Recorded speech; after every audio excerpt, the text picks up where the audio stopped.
नमस्कार, मैं हूं अंजलि और आप देख रहे हैं BNN न्यूज। तो चलिए शुरुआत करते हैं आज की प्रमुख खबर से।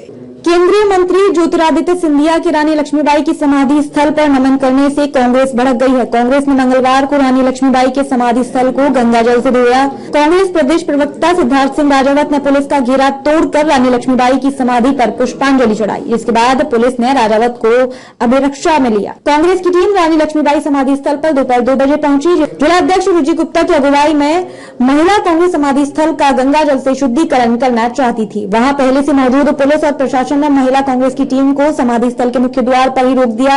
अधिकारियों से बात करने के बाद प्रशासन ने कांग्रेस जिलाध्यक्ष रुचि गुप्ता को समाधि पर पुष्पांजलि की अनुमति दी। रुचि ने रानी लक्ष्मीबाई समाधि पर पुष्पांजलि देकर नारेबाजी की। इसके बाद पुलिस ने महिला कांग्रेस कार्यकर्ताओं को समाधि से बाहर किया। जिलाध्यक्ष रुचि गुप्ता ने समाधि के मुख्य द्वार को गंगाजल से धोया। उसके बाद बाकी गंगाजल रानी लक्ष्मीबाई समाधि की ओर उछाल दिया।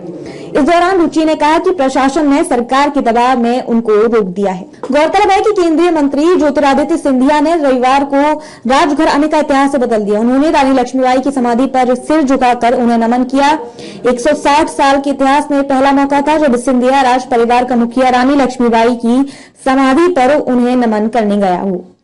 सिंधिया के इस कदम से उनके आलोचकों को भी करारा जवाब मिल गया। सिंधिया राज परिवार आजादी के बाद से ही राजनेताओं की निशाने पर रहा है, लेकिन ज्योतिरादित्य के इस कदम से वे चारों खाने चित हो गए। बता दें, नागरिक उड्डयन मंत्री ज्योतिरादित्य सिंधिया ने रविवार को एलिवेटेड रोड की साइट का निरीक्षण किया। उसके बाद रानी लक्ष्मीबाई समाधि पर इस प्रोजेक्ट का प्रेजेंटेशन देखने पहुंचे थे। यहां पहुंचने के बाद सिंधिया ने प्रेजेंटेशन के लिए लगे कैंप में जाने की बजाय रानी लक्ष्मीबाई की समाधि की तरफ कदम बढ़ाए। सिंधिया को रानी की समाधि पर जाते देख उनके समर्थक प्रद्युमन सिंह तोमर भी पीछे चल दिए। सिंधिया ने रानी लक्ष्मीबाई की समाधि पर सिर झुकाकर नमन किया। सिंधिया ने समाधि की परिक्रमा की। एक बार फिर से सर झुकाकर रानी को नमन किया। यह घटना सिंधिया परिवार के लिहाज से ऐतिहासिक है। खबरों में अब तक बस इतना ही। मिलते हैं फिर ऐसे ही किसी बड़ी खबर के साथ। तब तक के लिए नमस्कार और देखते रहिए BNN न्यूज।